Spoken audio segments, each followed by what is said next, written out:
पौराणिक कथाओं के अनुसार कन्पा न्यानार नामक एक शिकारी हुआ करता था। एक बार वो जंगल में शिकार करने गया था, तभी वहाँ उसे एक मंदिर दिखाई दिया। वो मंदिर की तरफ आगे बढ़ता चला गया। अंदर घुसकर उसने पाया कि उस मंदिर में एक शिवलिंग स्थापित था। शिवलिंग को देखकर उसके मन में शिव के प्रति प्रेम भर गया और उसने वहाँ कुछ अर्पण करना चाहा। शिकारी ने सोचा, ये तो बड़ा ही अद्भुत शिवलिंग है।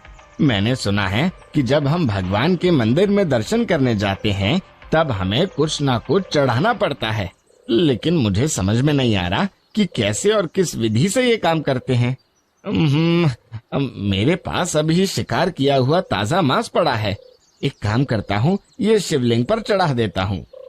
शिकारी ने भोलेपन में उस मांस को शिवलिंग पर अर्पित कर दिया और वहाँ से चला गया। उस मंदिर की देखभाल एक ब्राह्मण करता था, जो उस मंदिर से बहुत दूर रहता था। हालांकि वो शिव भक्त था, लेकिन हर दिन इतनी दूर शिव मंदिर आना बहुत ही दुर्लभ कार्य था। इसीलिए वो केवल 15 दिनों में एक बार ही आता और मंदिर की साफ सफाई कर, शिवलिंग की पूजा कर, भोग लगाता और चला जाता। अगले दिन जब ब्राह्मण वहां पहुंचा तो शिवलिंग के ऊपर मांस पड़ा देख वो भौचक्का रह गया। उसने तुरंत मांस को हटाया और माफी मांगने लगा। हे भोले शंकर, ये क्या? शिवलिंग पे मांस? जरूर किसी जानवर का काम होगा। मुझे माफ कर दीजिए भगवान, आगे से ऐसा नहीं होगा। ब्राह्मण ने मंदिर की सफाई करके पूजा पाठ किया और वापस घर लौट गया। अगले दिन वो शिकारी वापस मांस अर्पण करने के लिए आया। ऐसे ही वो हर रोज मंदिर आता है और घंटों बैठकर शिवलिंग के सामने अपने दिल की बात कहता। एक दिन जब वो मंदिर पहुंचा तो उसने शिवलिंग पर थोड़ा धूल देखा। उसने सोचा, ये शिवलिंग कितना गंदा हो रहा है, क्यों ना मैं इसकी सफाई कर दूं? मगर मेरे पास पानी लाने के लिए कोई बर्तन नहीं है।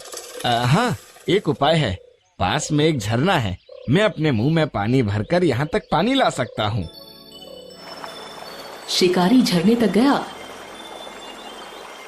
और मुंह में पानी भरकर लेकर आया और उसने अपने मुंह का वही पानी शिवलिंग पर डालकर शिवलिंग को साफ कर दिया। शिकारी बार बार मुंह में पानी भरकर लाता और शिवलिंग की सफाई करता रहा। अगले दिन जब ब्राह्मण मंदिर आया तो मंदिर में मांस और शिवलिंग पर थूक देखकर उसके मन में घृणा भर गई। वो अत्यंत गुस्सा हो गया। ऐसा नीच कार्य कोई जानवर नहीं कर सकता, ये तो कोई ना कोई इंसान ही कर सकता है। अब मुझे मंदिर अच्छे से साफ करना होगा। शिवलिंग को शुद्ध करने के लिए मंत्र पढ़ना होगा। बेचारा ब्राह्मण अब क्या करता? उसने पूजा पाठ की, शिवलिंग का शुद्धिकरण किया और वहां से चला गया। अब हर बार आने पर उसे शिवलिंग उसी अवस्था में मिलता। अब उससे और रहा नहीं गया। उसने रोते हुए शिवजी से पूछा, हे शिव शंभु, ये कैसा पापी मनुष्य है जो आपको हर दिन अपमानित कर रहा है और आप कुछ कर भी नहीं रहे हो। मुझे समझ नहीं आ रहा कि आप इतना अपमान कैसे बर्दाश्त कर सकते हो प्रभु। ब्राह्मण की बातें सुनकर स्वयं भगवान शिव उसके सामने प्रकट होते हैं और उसे कहते हैं, उठो ब्राह्मण देवता, जिसे तुम अपमान मानते हो वो एक भक्त का अर्पण है। मैं उसी भक्ति से बंधा हुआ हूँ। वो भक्त जो कुछ भी प्रेम पूर्वक अर्पित करता है मैं उसे स्वीकार कर लेता हूँ। मेरा वो भक्त बहुत ही भोला भाला है। वो निस्वार्थ मन से मेरी पूजा आराधना करता है। अगर तुम उसकी भक्ति की गहराई देखना चाहते हो तो कल सुबह मंदिर के पास में कहीं छिप जाना और दूर से उसे देखना। ऐसा कहकर भगवान शिव वहां से अंतर्ध्यान हो जाते हैं। अगले दिन ब्राह्मण मंदिर के पास झाड़ियों में छिपकर उस भक्त का इंतजार करने लगता है। तभी वो देखता है कि वहां एक शिकारी अपने हाथ में मांस का एक टुकड़ा और मुंह में पानी भर के मंदिर के अंदर जाता है। जैसे ही शिकारी शिवलिंग के पास गया, उसने देखा कि पहले का रखा मांस वहीं पड़ा है। उसने सोचा कि हर बार की तरह आज भगवान ने उसके चढ़ावे को अस्वीकार कर दिया है। हे भगवान, आप आज मेरा चढ़ावा स्वीकार क्यों नहीं कर रहे हैं? मुझसे क्या कोई भूल हो गई प्रभु? मैंने ऐसा कौन सा पाप कर दिया? तभी उसकी नजर शिवलिंग के दाहिने आंख पर पड़ी। उसमें चोट के निशान थे। अरे ये क्या? शिवलिंग की दाहिनी आंख में तो चोट लग गई है। आप चिंता ना करें प्रभु, मैं जड़ी बूटी पीस के लाता हूँ। आपकी आंख बिल्कुल ठीक हो जाएगी। झाड़ियों के पीछे छिपकर ब्राह्मण ये सब देख रहा था। शिकारी ने जड़ी बूटी पीसकर शिवलिंग की दाहिनी आंख में लगाई ताकि वो ठीक हो सके, लेकिन ऐसा करने से आंखों से रक्त और तेजी से निकलने लगा।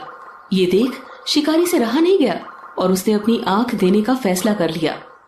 उसने एक चाकू निकाला और अपनी दाहिनी आंख निकालकर लिंग पर रख दी। ऐसा करने से रक्त टपकना बंद हो गया। शिकारी ने राहत की सांस ली, लेकिन कुछ ही मिनटों में शिवलिंग की दूसरी आंख से रक्त टपकना शुरू हो गया। हे भगवान, अब मैं क्या करूं? लगता है मुझे अपनी दूसरी आंख भी प्रभु को अर्पण करनी होगी। तभी ब्राह्मण ने कहा, हे भोलेनाथ, ये कैसा भक्त है जो आपको अपनी आंखें अर्पण कर रहा है। धन्य है ये भक्त, इसका उद्धार कीजिए प्रभु।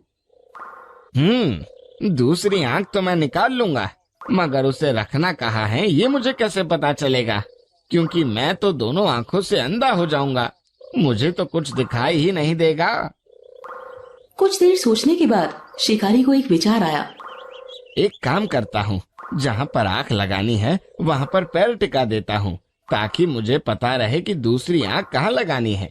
शिकारी ने शिवलिंग की दूसरी आंख की जगह अपना पैर टिका दिया। जैसे उसने अपनी बची हुई आंख निकालने के लिए चाकू आगे बढ़ाया, तभी वहाँ एक अलौकिक प्रकाश फैल गया और भगवान शिव प्रकट हो गए। भगवान को अपने सामने देख शिकारी से रहा नहीं गया और वो उनके चरणों में गिर पड़ा।